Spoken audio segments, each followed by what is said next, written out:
if we can have people grab their nuts and realize that until you do something about this, you're going to continue to be disenfranchised because the world is not changing, the tech billionaires aren't slowing down, and the globalist agenda isn't going anywhere.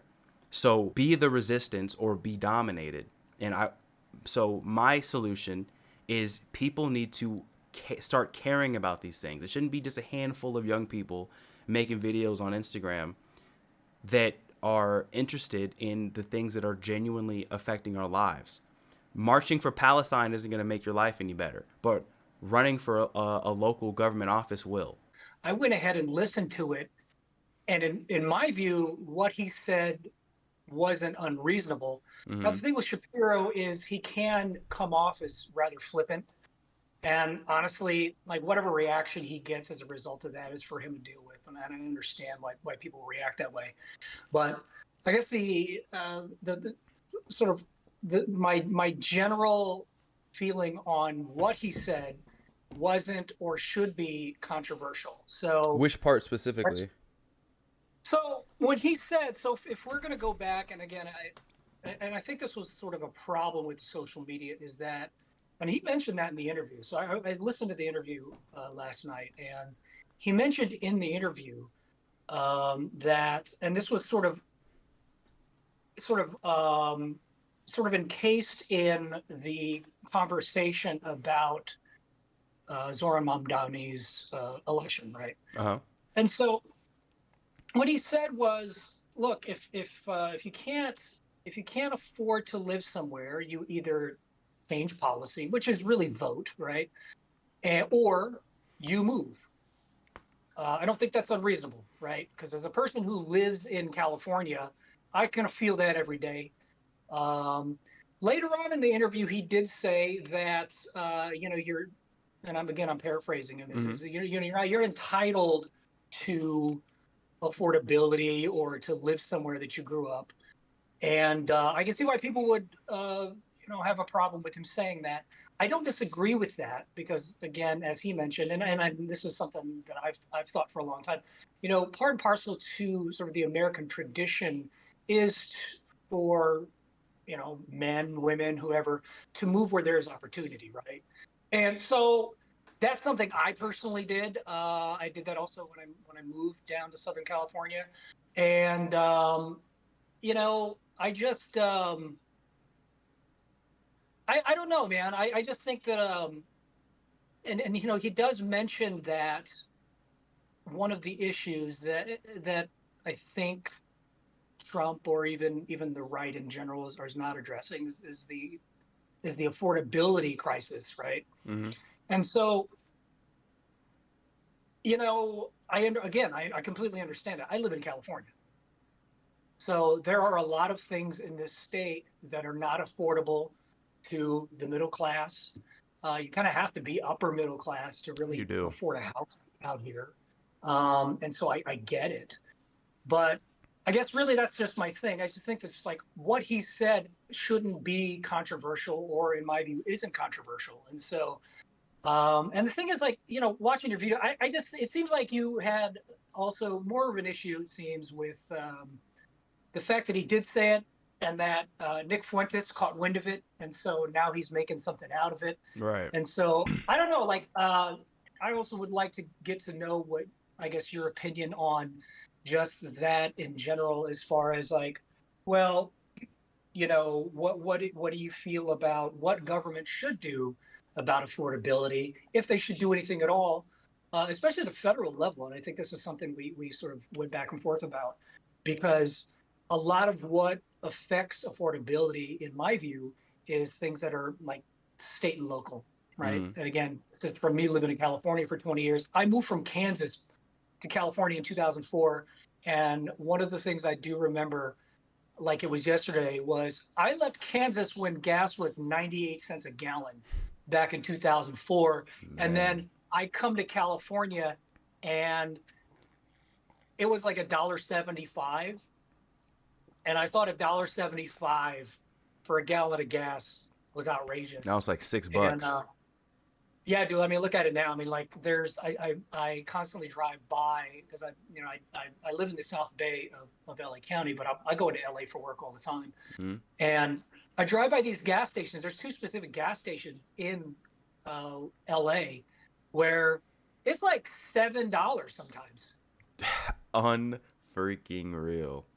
Yeah, there's a gas station across a shopping mall that's pretty famous for having like the highest gas price in the city. Mm-hmm. So, but yeah, like I understand that. So, um, yeah, I like I'm really just curious because I don't think I really know what your full view on that is, and Right. so it's like we may be disagreeing on something like marginal, because again, like I find your content funny, and Appreciate that's why I it. follow you. And I think we agree on most things, but Mm-hmm. I just don't think I personally I like Shapiro. I can't really stand the sound of his voice for more than like 10 minutes. But, I don't agree with everything he says, but I think what he's a real conservative. And so I don't think, that's where I think that's where he butts heads with a lot of MAGA and the new right is that MAGA and the new right, they're not necessarily conservative. I just, they're more populists. And, What do you mean by you know, populist? so, it's so populism where at least rhetorically where the politician looks to speak to the people, like Bernie Sanders is a populist, so they kind of pull the emotional strings of Oh, the people. popularity And so, contest. yeah, and so it's something like that. Functionally, that's really what that is. Mm-hmm. I mean, I even said back in 2015 where Trump and Bernie Sanders had a lot in common in sort of the way they spoke to the electorate. And no one really talked about that back then. You're starting to hear a little bit more of it now, but so yeah, I mean, I agree with a lot of what Shapiro says. I don't agree with some of what he says, but I don't listen to him as much as I used to because again, I can't stand the Yeah. sound of his voice. So I guess where I was coming from is Uh-huh. I don't think about Ben Shapiro. A lot of people took it as me trying to make some like personal, illogical, emotional ad hominem attack. I don't even do Mhm. things like that to begin with. The reason why I had such an issue with him is because what Shapiro functions as for my generation, for kids anywhere from the age of 17 to 25, what Shapiro is emblematic of is the establishment conservative, Mhm. the rich guy that has it all figured out, that did everything by the book, and now is in this position of power that is lecturing people in a world that he didn't live in. He didn't. He when he was 20 years old, he did not inherit the worst housing crisis that this country has ever seen. He did not inherit the most horrific inflation, the highest living expenses. He didn't. So when you lived in an era that was easier to accomplish things in, and now you are somebody who is pretty much at the height of their influence, and you are telling the next generation who inherited a problem. Gen Z did not inherit or did not create the housing market crisis. Gen Z did not create the highest costing groceries we've ever seen. We did not create the highest interest rates, the highest rent for a freaking studio apartment. These are problems that we just grew into because of no fault of our own. Mhm. So when he's saying the place that you grew up in, because his exact quote that bothered me that I used in the Yeah. video was, we live in this era in America where people think you deserve to live where you grew up. Well, what is a 19-year-old going to do when their parents want to kick them out the house, and they've been a barista for 3 months and they just graduated high school, and you're like, "Oh, well, you got to go move to Ohio then. Just pack up your life and move then." That doesn't help anybody.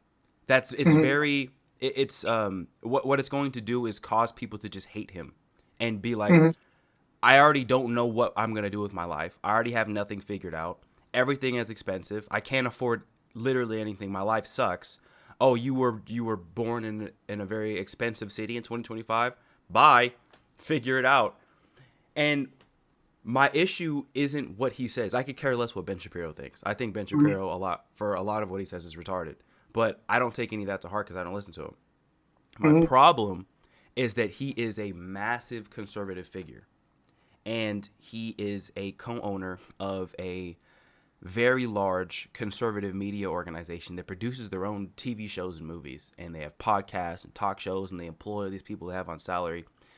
What he's going to do is take something that he could use to bring in this next generation of young conservatives that are angry at the world, that don't know why everything sucks, that are frustrated of why they can't afford anything.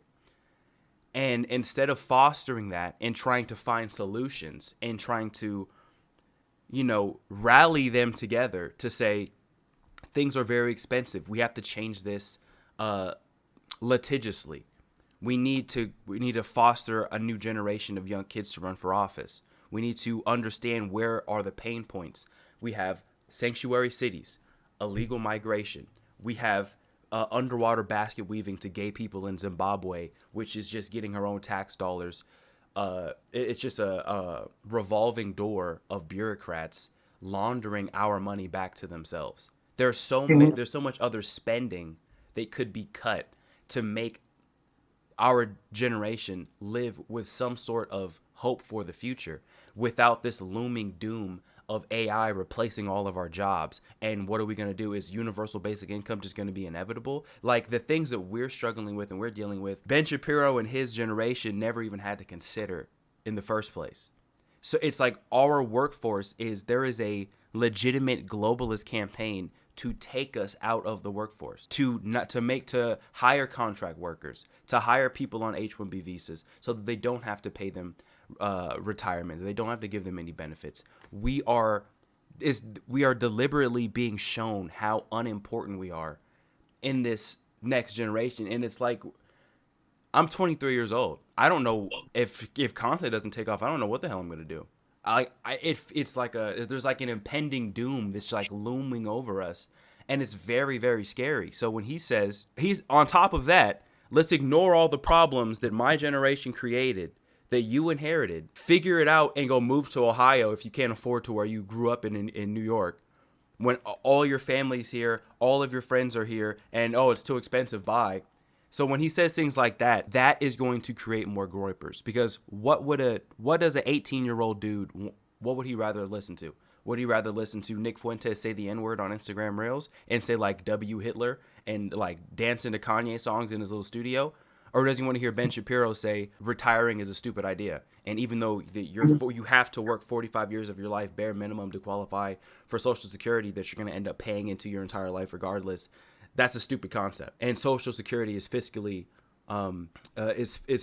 irresponsible for America to keep up. What's fiscally irresponsible for America to keep up is bureaucrats laundering our money under the guise of foreign aid back to themselves, and then housing illegal migrants to drive up the housing prices, and then these businesses paying off politicians when they run for re-election to not regulate them, so that the banks and the foreign interests and all of the places that literally house these illegal migrants for votes, that they get to fix the prices and then price all the young kids that just graduated high school out of a home. It's bananas. So Mhm. what he's going to do by saying things that are so tone deaf, that are going to be so unanimously unpopular with our generation, which is very important because there's there's a small group of us that are reasonable, and there's another group of us that are Hitler sympathizer, Holocaust deniers, that are like W. Nick Fuentes, and we hate Jews. And all he's doing by saying things that are so callous and tone deaf for our generation to hear is he is literally funneling Nick Fuentes, Candace Owens, Tucker Carlson. He's funneling these other people more followers and more supporters. And what people thought that I was doing was attacking Ben Shapiro. I could give a shit about Ben Yeah. Shapiro. Mhm. It's the My problem is the impact, and it's the incapability of him to acknowledge the legitimate impending doom that we're facing as far as what are we even going to do for the rest of our lives, because it seems like robots are replacing everything, the entire video game industry. Like there's been like 800,000 tech job layoffs. There's been like receptionists aren't needed anymore. People that like assistants aren't needed anymore. They're like any job that is entry level that a young person would go into that chooses not to go to college unless they want to get into a trade and do that trade for the rest of their life is pretty much getting wiped out. The amount of jobs that are being taken away and replaced with AI is actually staggering if you look at it nationwide.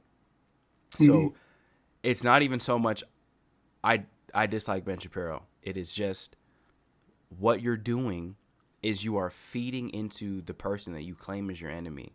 And you're so in your own bubble that you can't even extrapolate out a reason why you're bleeding so many followers. And then he goes on Twitter the next day to double down on how much he dislikes Nick Fuentes.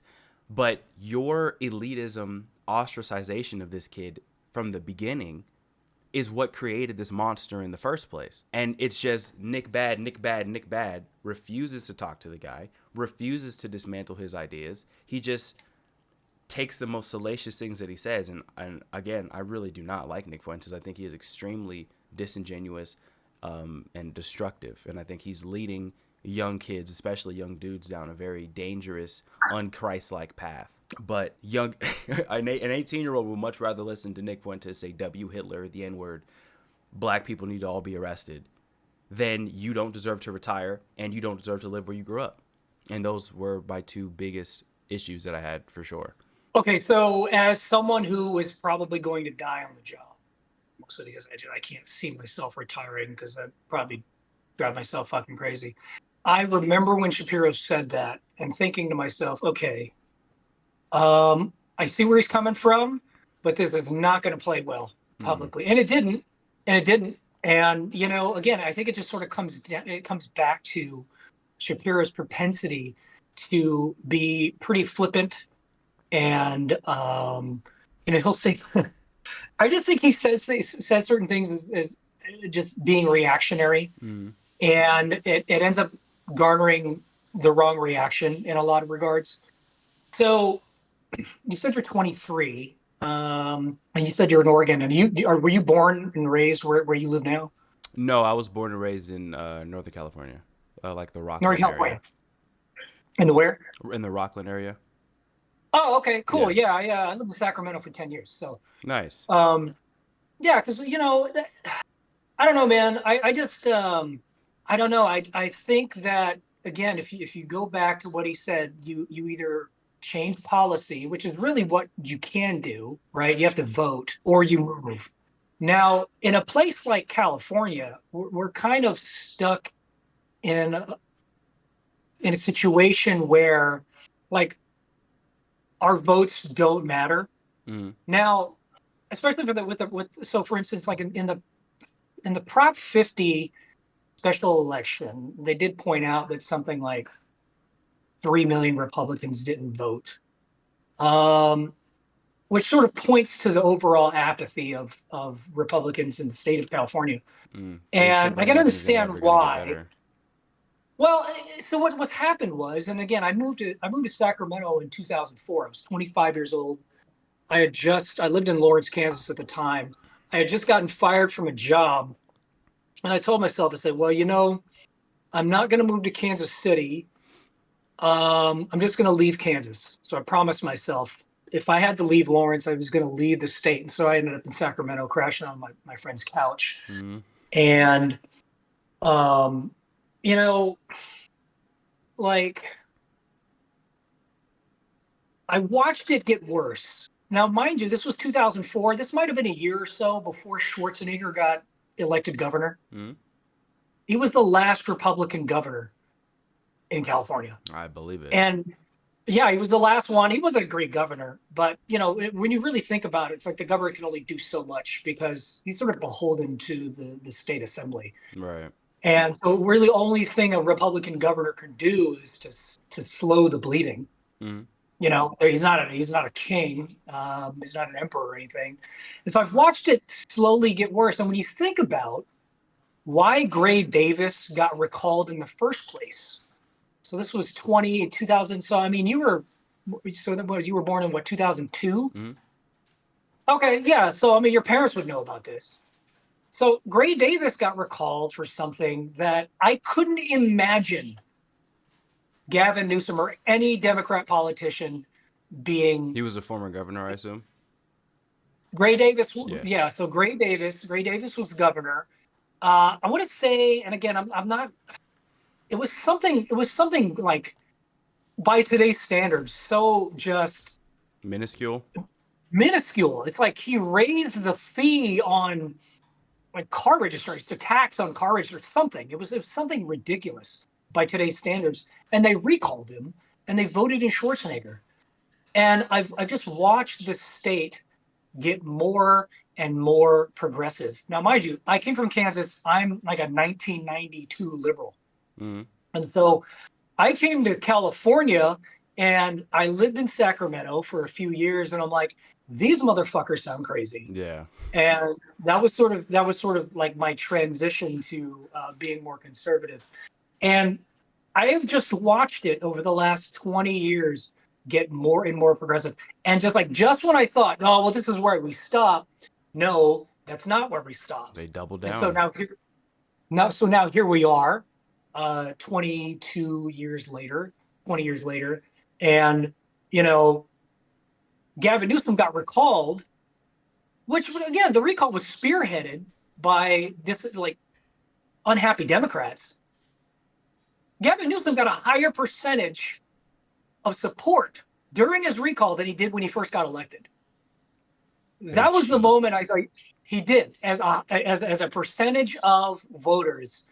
He got a higher percentage from what I saw, a higher percentage than when he got elected in the first place.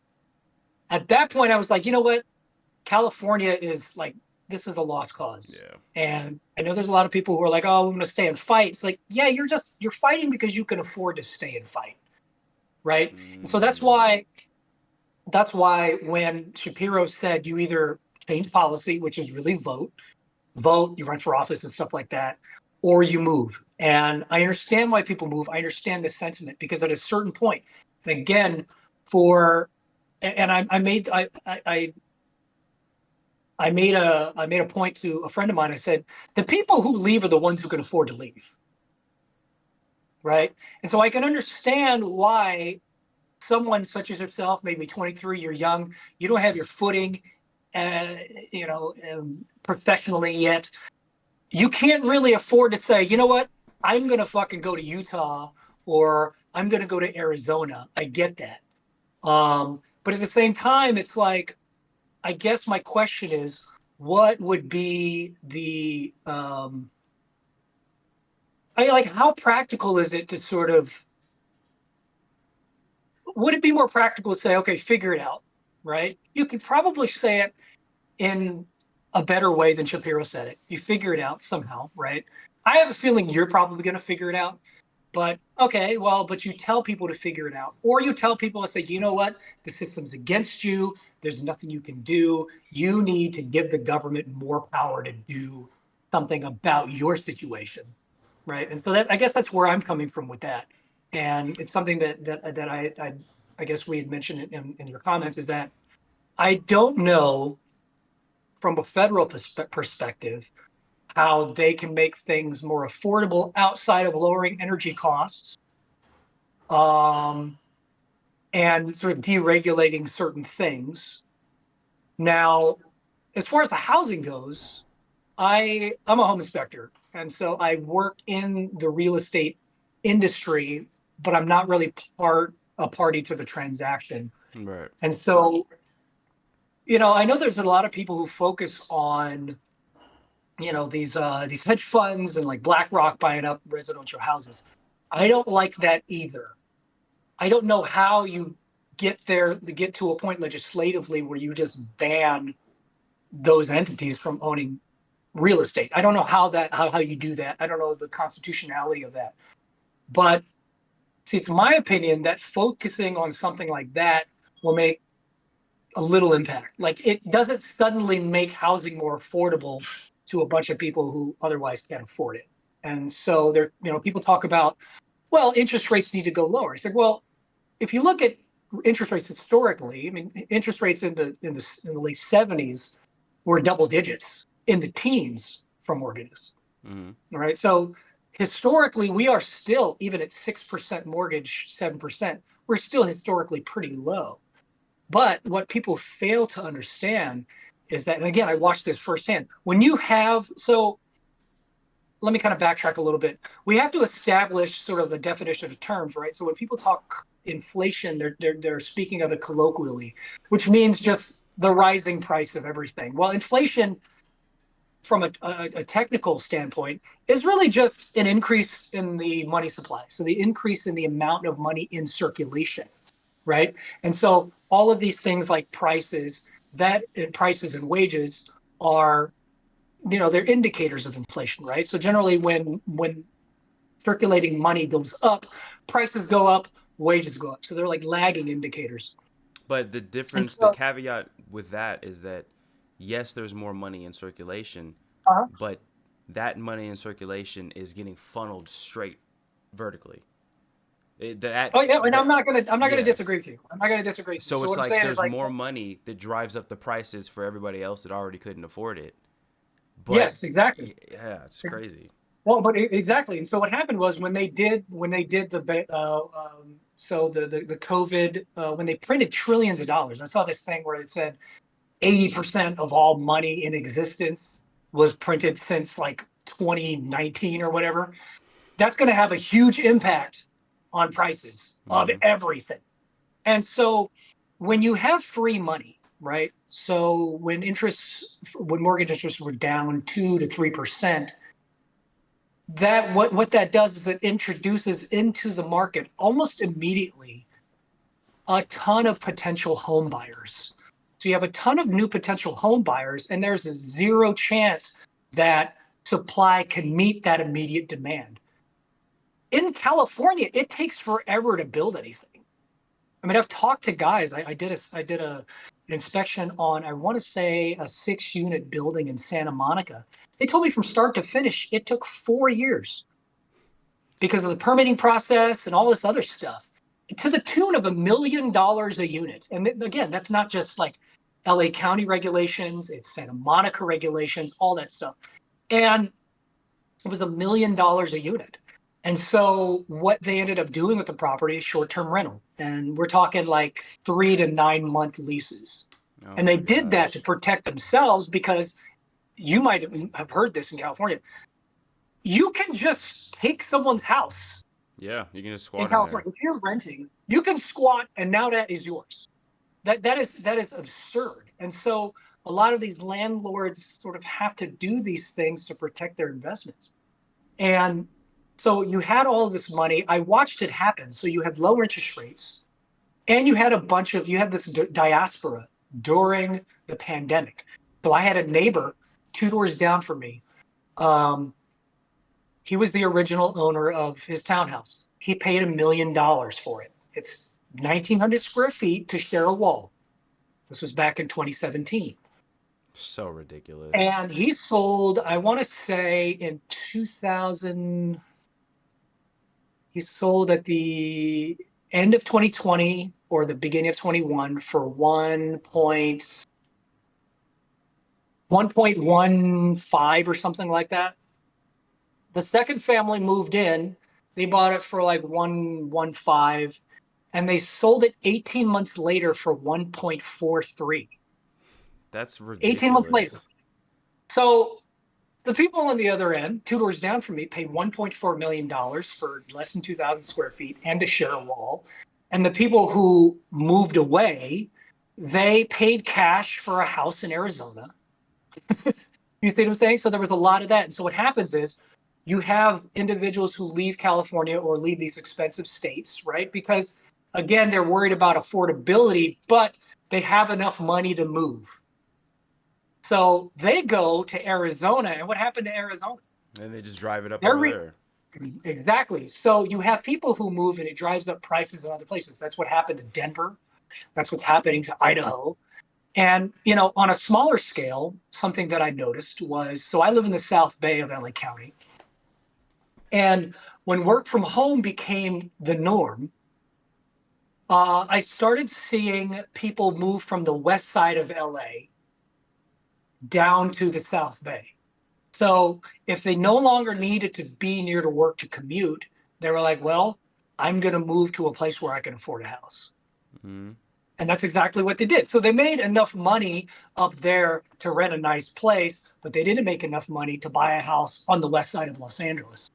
But they could live in, you know, Redondo Beach or, Lomita or something like that, or Long Beach. Mm-hmm. And so you started seeing even migration from more expensive places in Los Angeles County to less expensive places in Los Angeles County.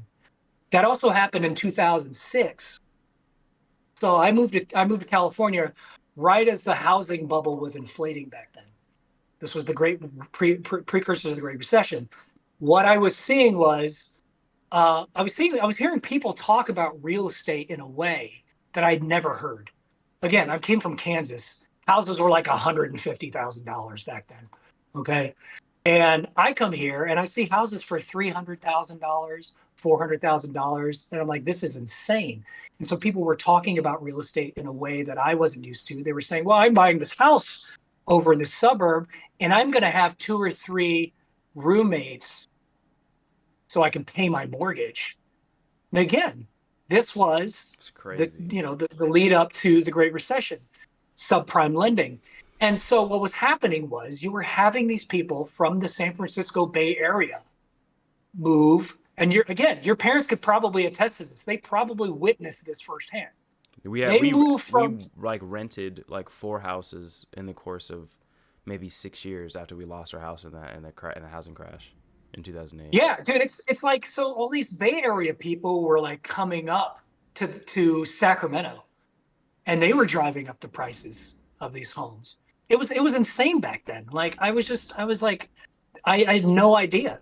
So like I understand again, you get sort of this concept of like moving, but you end up driving up prices elsewhere. Mm-hmm. But people like you, right? You're 23. You're not established professionally. You guys can't afford to move. Yeah. And I think for you guys, you have to be the ones who stay and lead the charge for new policy. Like you kind of have to get involved locally. And I guess if that doesn't work, maybe you do move. Like I said, I don't know. I don't know what the future holds for you. But I think that but I don't think giving the government more power, at least at the federal level, is going to fix that. It has to be locally, and I think they have to do less. I think that the unregulation of these giant, if a giant $1 trillion entity buys up 10,000 acres of housing units and then fixes the prices to where every single unit doesn't start lower than $2,500 a month, and then you're 19 years old, you just graduated high school 6 months ago trying to figure out what you want to do with your life. You've acknowledged the fact that college is a scam in the way that it's framed in the present day. So what do you do then? Like, if you're some kid in a situation where maybe you're not that close with your parents, maybe your parents don't want you to live with you anymore, and it's like there's a lot of kids that are unspoken for like that, Mm-hmm. that don't have the option to just crash at home until they're 25 and they figure things out. So it's not. I'm by no means in any way, shape, or form a socialist or communist sympathizer. I think those people they have no idea what they're talking about because they can't take down their own ego of thinking that they know everything to examine the fact that those social systems or those economic systems have never worked in practice one time in history ever. So it's not that I want to give up my freedom or allow the government to come in and save the day as if they are responsible for my life, because they are absolutely not. Everyone is responsible for their own personal agency and for where they are in life. However, when you are fighting an uphill battle and that is ignored, that builds a lot of resentment in people, because Gen Z is absolutely fighting an uphill battle because we are trying to be deliberately removed from the workforce and they don't want us to have any kind of money. They don't want us to have any sort of financial independence, because there is this globalist agenda of one world government, one world currency. They're trying to take cash away and control us at every single fundamental level of our day-to-day lives by these three-letter organizations: World Health Organization, the World Economic Forum. So it's not, again, it's not I want daddy government to come in and save me. However, I do think that something needs to happen to not allow a $1 trillion business to fix prices to literally drive people out. And until that happens, I don't think you're not going to rally enough 18-year-olds to like go storm a Capitol building. That's not going to change anything. There has to be, BlackRock should not be allowed to buy up 10,000 housing units at once to like literally remove the options out of some 12 block area in the city. I think that is absolutely ridiculous. And the housing of illegal immigrants off of American taxpayers' dime is so it's a topic that makes me so mad. I don't even know how to properly articulate it because it's so deliberately unfair, and it does cause an issue because when you have a society that functions with any real level of normalcy, and you dump in 15,000 random Africans, and then you house them and you feed them, and they don't speak the language. This is such a burden on the entire system of your local area. But the thing is that it's not happening in a handful of isolated local areas. It is happening in towns and in cities all across the United States, even in very red places like Texas. And that is, it's an existential threat to the hope that we have for the future. So those things on a macro level have to cease completely. And I don't understand how Doge goes through with a fine-tooth comb and finds the most blatant financial corruption that this country has ever seen, and nobody is in jail. Nobody has been prosecuted. Nancy Pelosi has a net worth of $400 million, and that woman is still eligible for re-election. It's like there are so many things that could cut spending. And I know that government spending and however much tax revenue is collected in like certain local communities, I know that's separate from the private sector of the housing market. However, when those people that are buying up the houses in bulk are paying off politicians deliberately to not regulate them, oh, I'll fund your campaign if you just ignore us and leave us alone. I feel like that's what's happened with the pharmaceutical industry. That's why there's so many casualties happening with that. I feel like that's happening in entertainment. I feel like there's too much interplay with criminal behavior. There's so much bureaucratic entropy that happens on a micro and macro level in our United States government that it's a perfect storm to make our generation suffer. And on top of that, our education is horrific. The only thing that I was taught in school was like Algebra 2 and racism and why I should be afraid of white people. And I had to I taught myself. I was my own teacher, and thank God I had parents that were not stupid and taught me things that were actually real. And instead of, just falling for the retelling of history that our present education system is, I definitely had a very, very good foundation to be able to think for myself. But what I really want to see happen is less government corruption. And I want to see the removal of people that do not contribute to society, that are just imported in from random third world countries. They need to be gone because they put a financial strain on every place that they go to, because they don't contribute anything, because they can't speak the language and they don't understand our way of life. So those things, I think we need to start with that, and then start with not regulating, some guy that worked his way up from nothing and bought a condo, saved up for a condo, paid a condo off, lived there for 2 years. Now he's renting it out. Now he's trying to buy the other unit. I'm not talking about that. Those people, private investors, don't need to be regulated because it's on such a small scale. It's these giant mega demon corporations that are deliberately here. Like, why is Russia and China allowed to buy up farmland? That's ridiculous. Like stuff like that. It's things that are just so asinine as an American citizen, and you think about how in the world was this even allowed to happen? And it's like the only question is corruption. So then you go back to someone like Ben Shapiro, who goes in front of the entire world and says, "I am only in America to advance the Israeli agenda."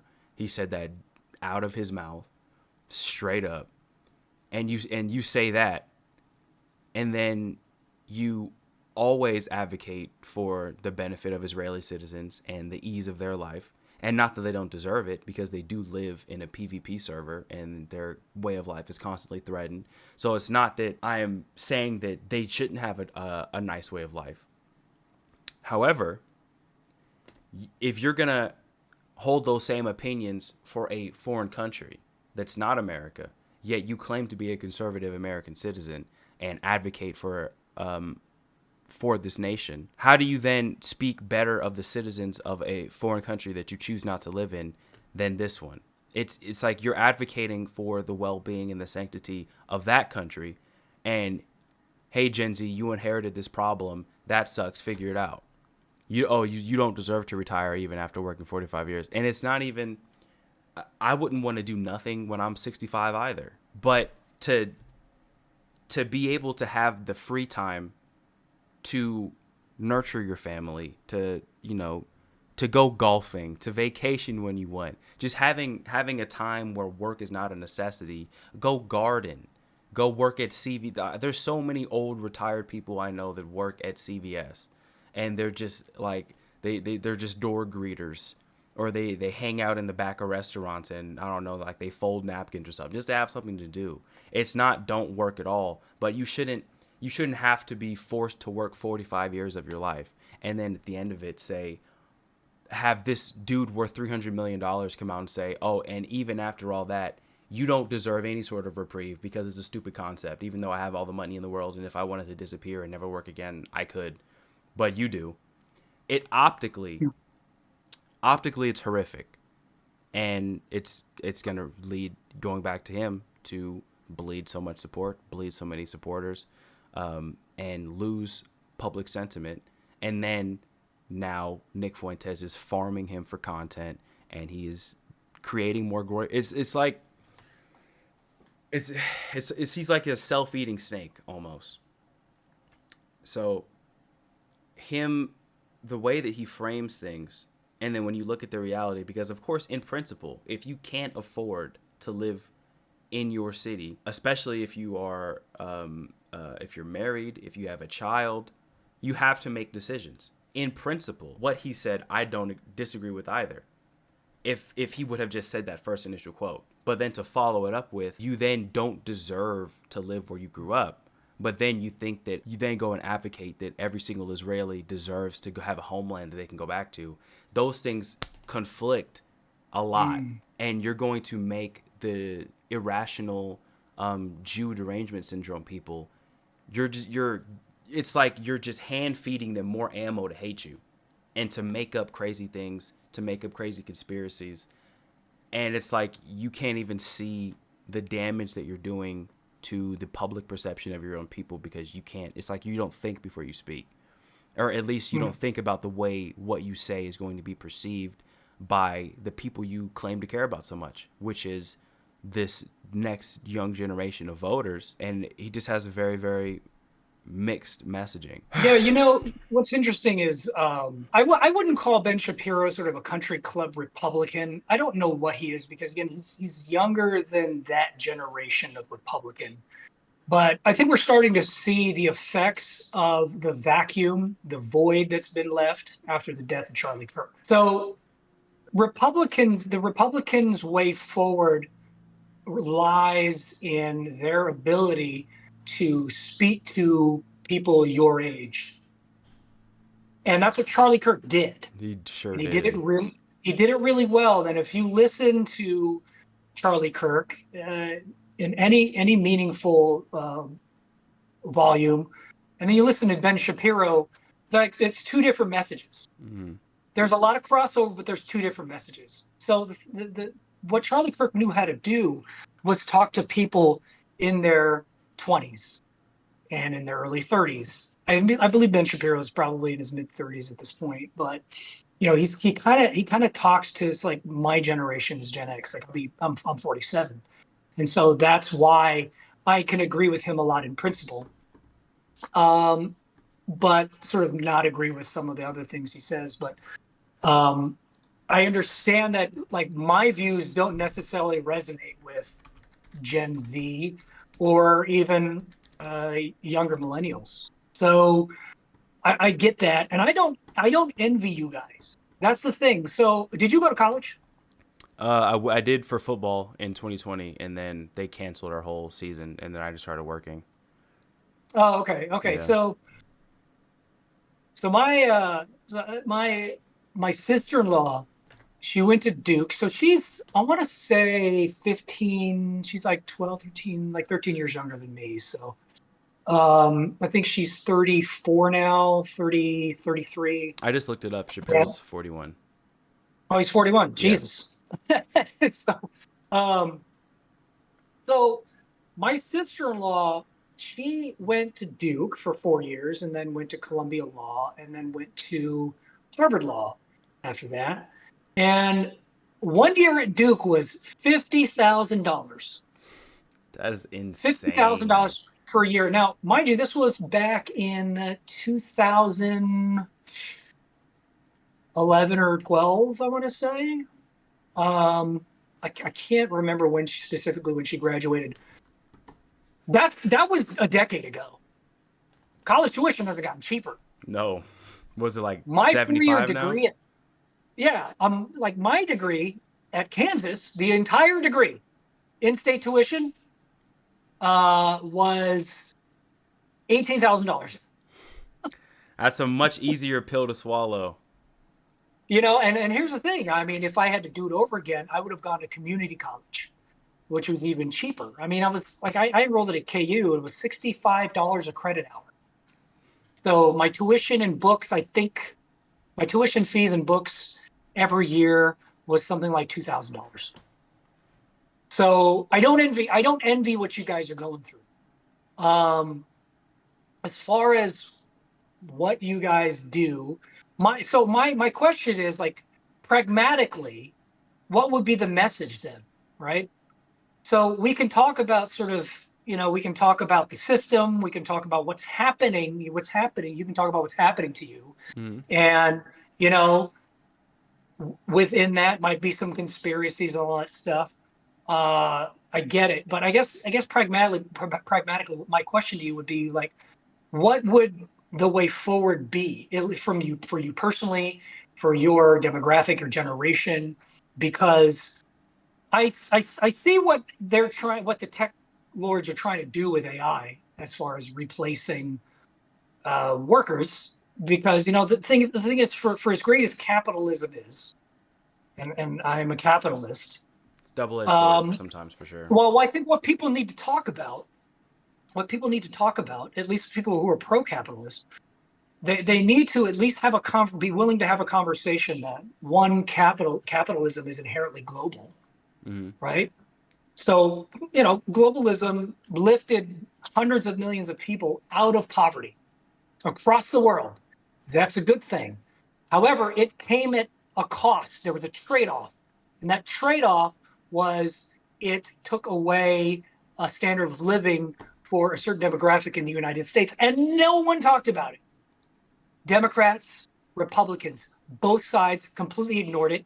And now you have Trump in office. I think that's what he tapped into. So I see that's what's happening. Capitalism is inherently globalist.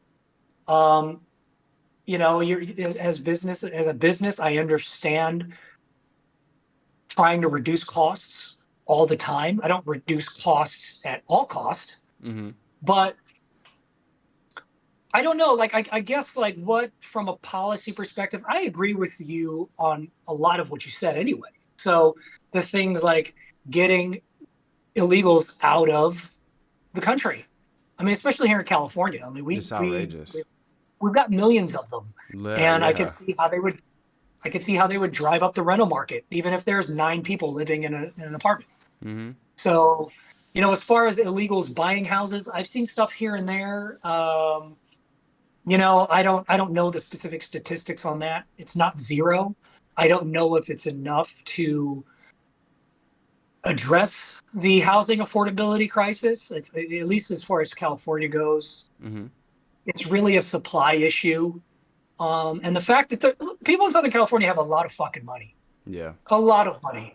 Like I inspect houses, dude, and like I just like 2 million, $3 million houses, and my clients are paying cash, and I'm just It's like, gnarly. what do you do? You know, I had an agent tell me. He said, "Yeah, so I sold this house to this YouTuber who paid cash for a $2.5 million home." So there's like a lot of that floating around in LA. So someone like you would be competing with that. Mm-hmm. And I can see how that feels insurmountable. And at that point, it's just like, no, fuck, I'm gonna get out of Dodge. Like I get that. So I guess like what would be sort of at least a way forward then? What's the messaging? Because I just don't feel that you can sort of create a boogeyman out of the system Mm-hmm. without at least You have without to at have a least telling solution. people, yeah, I mean, just like, hey man, there is an aspect of to figure this shit out. Mm-hmm. That can't be the only aspect, Exactly. right? So you have to acknowledge certain things in order for people to hear your message. I think in that regard, that's where Shapiro fell short, at least in that, and probably a lot of other things he says. It's like, okay, dude, like you said this, but what about all of these other things that you're not addressing, right? And so Mm-hmm. I like with what you said, people would be probably more responsive to what he says in principle if he didn't completely ignore all of these other variables Exactly. that your generation, granted, I'm dealing with it too. It's not like that's another thing that sort of bothers me with a lot of younger people, not you in particular, Mm-hmm. is that they act like they're the only ones who went through something, Yeah. right? I had to go through the 2006 housing bubble, the financial meltdown. Your parents did. I went through that. I was your age when I moved to California. That happened. Mm-hmm. Okay. Like people in the 70s had to go through stagflation. That was And terrible too. I'm not You somebody know? that pretends like generations before me didn't also have it difficult.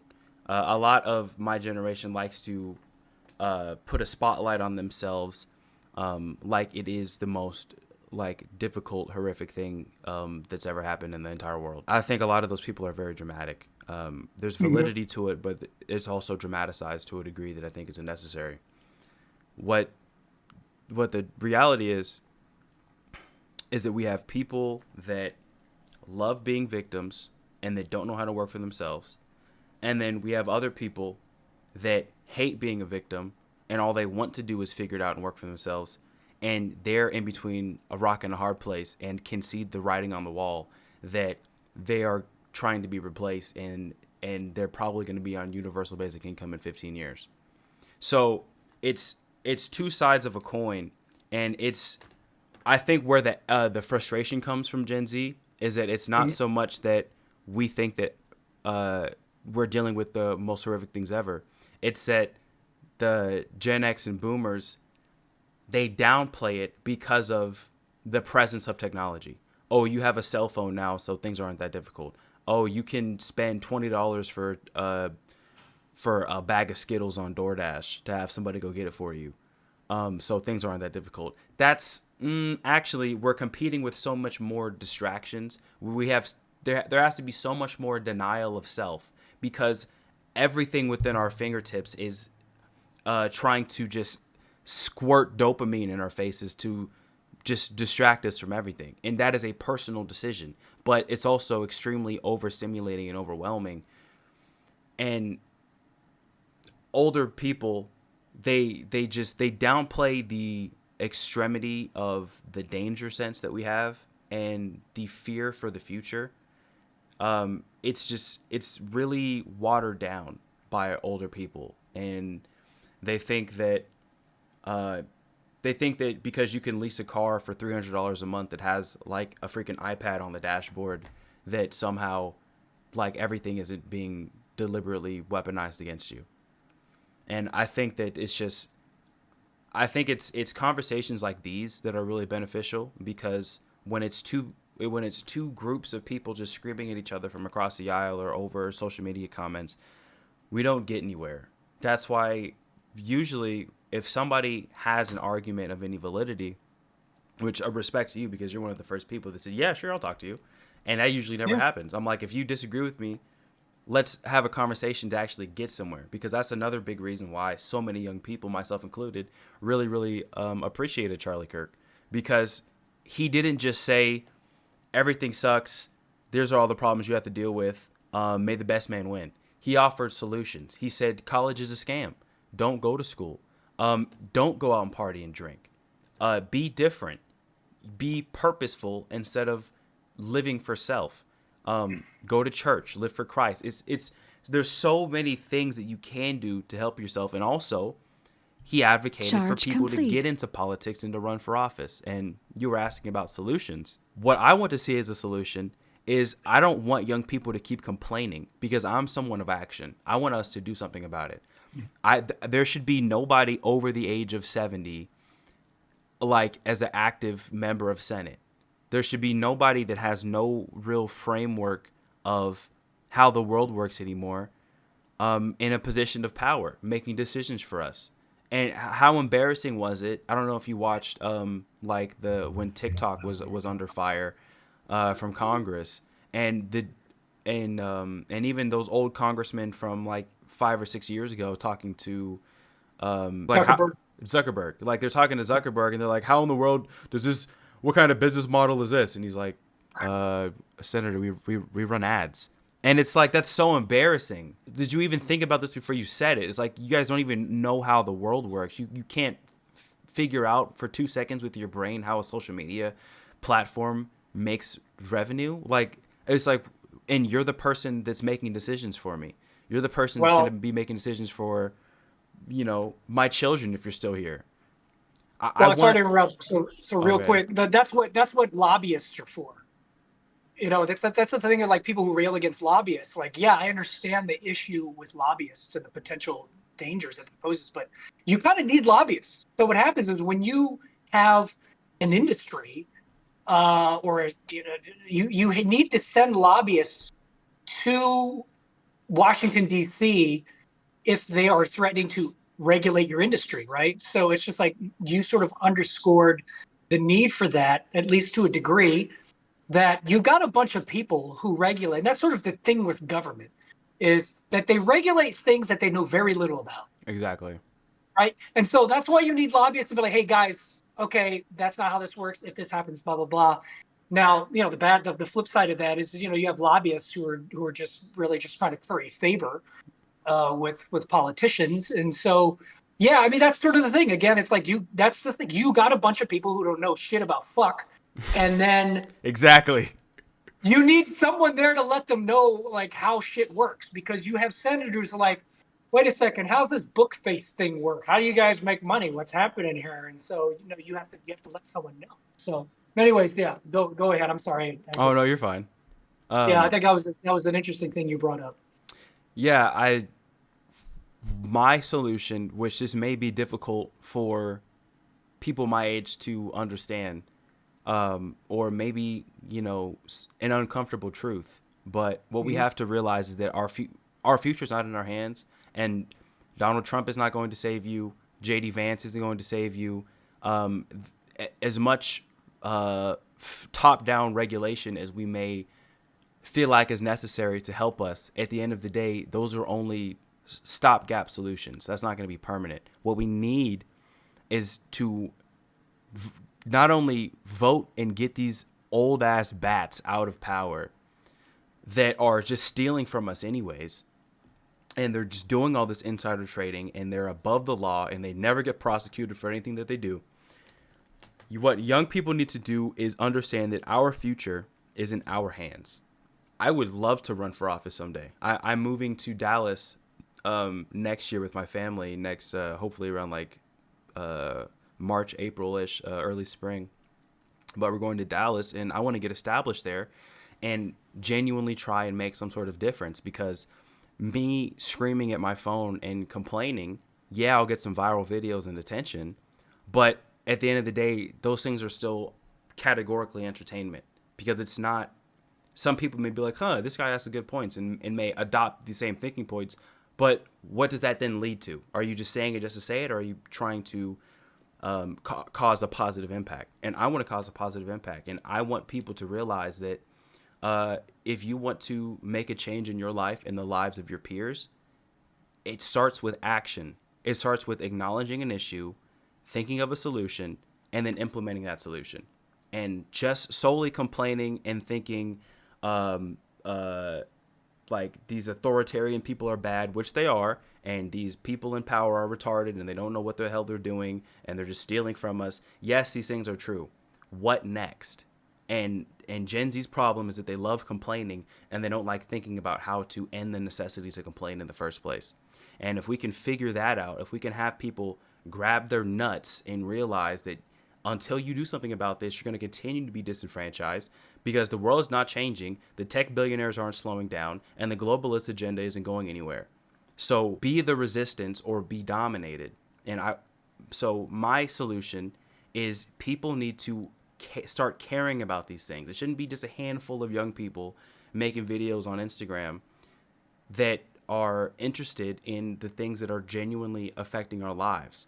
Marching for Palestine isn't going to make your life any better, but running for a local government office will, because you can actually do something, you can actually have an impact, and you can connect with the people on a grassroots level that are in your community. And you can, if you get enough people together, you can do anything. You can. And people have been taught this collective hopelessness that no matter what we do, and no matter how much we maul and complain, that nothing's going to change. And nothing's going to change if all you do is complain and you don't follow it up with action. How about remove the people that you're complaining to and then take their position and then implement the things you've been complaining about? And that's what I want to see in this next generation. And I don't want a generation of groypers, the Nick Fuentes fans, that just want to burn everything to the ground and completely start over. It's not that we need a complete and utter, like, psychotic, like, W. Hitler, let's start over anarchy, because that's not positive either. That's a very dangerous way to go about things. I think getting in these positions of power of the people who you criticize so much, and if the rules are stupid, change the rules. It's not that you need to completely start from scratch, because we were built on a very functional foundation. It's get back to that foundation, remove the bureaucratic entropy, remove the people that are in it for self, and the people that are there that get into government solely to either enrich themselves or implement some agenda that they're being paid to implement. We need real people with real solutions that are genuinely there to make the lives of the citizens in their local communities better. And I think until there is enough young people that are willing to fight for their own futures and to change things for the better, we're going to just be in this exact same place of criticism and screaming at each other and no one understanding anything. So hopefully, my main goal in the next couple years is to be a legitimate advocate for young people to help themselves, because there's a lot of me, help me, I deserve to be helped. But you don't deserve to be helped if you don't even. What do you offer to society? What skills do you have? Where can you be an asset? Where can you be a cog in the machine to make things better? And people are too comfortable being professional sideliners or professional spectators, and they're afraid because they feel hopeless. And we've been instilled with hopelessness, and the world sucks, and all these rich old white people rule the world. If you let them, if you don't do anything, if you stay there and complain and remain stagnant, nothing changes if nothing changes. So I guess in a long-winded roundabout way to answer your question, it would be I want younger people that see all the issues in front of us to acknowledge them and change the rules so that the generation that comes after Gen Z, it's like Alpha or whatever, that they don't inherit the same trash that we have of chemtrails in the sky and a $2,500 studio apartment and not being able to buy a carton of eggs and steak at the grocery store for less than $30.